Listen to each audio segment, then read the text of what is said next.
37 ans, Franck Camas est le marin le plus titré en multicoque. Perfectionniste, rigoureux, talentueux, le compétiteur ne laisse rien au hasard.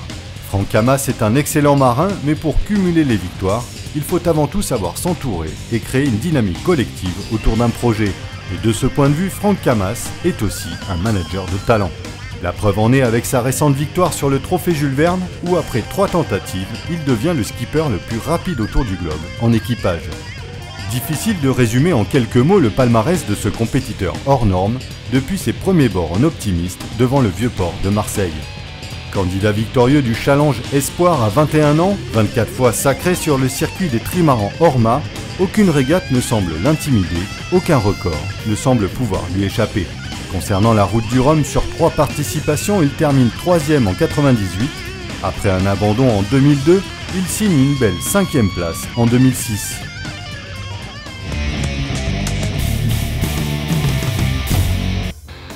Groupama 3 a pris une nouvelle configuration pour la route du Rhum.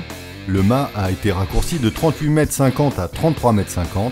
La trinquette a été placée sur enrouleur. Un second poste de navigation a été mis en place sous la casquette et un vélo trône désormais sur le pont en complément des moulins à café pour le réglage des voiles. Mais le trimaran conserve ses dimensions de coque d'origine avec 32 mètres de long et 23 de large. Malgré ces modifications spéciales route du Rhum, Groupama 3 semble bien disproportionné pour un seul homme. Reste à savoir si Franck pourra maîtriser sa machine seul en course et dans des conditions musclées.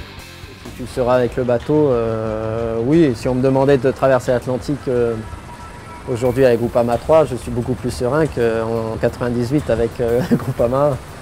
Ça c'est évident, mais après ça reste une compétition et ça sera relatif par rapport aux autres. Et je ne sais pas si je vais aller plus vite, je ne sais pas comment ça va se passer. Je sais que quand on regarde leur moyenne, ils arrivent aussi à faire des trucs très bien sur des tours du monde. Et même en vitesse pure, je ne vais pas être très loin au-dessus. Donc si par moment je suis au-dessus, la difficulté, ça va être de garder ces moments-là le plus longtemps possible et donc de faire des bonnes transitions, des bons choix de toile et d'avoir confiance dans son bateau.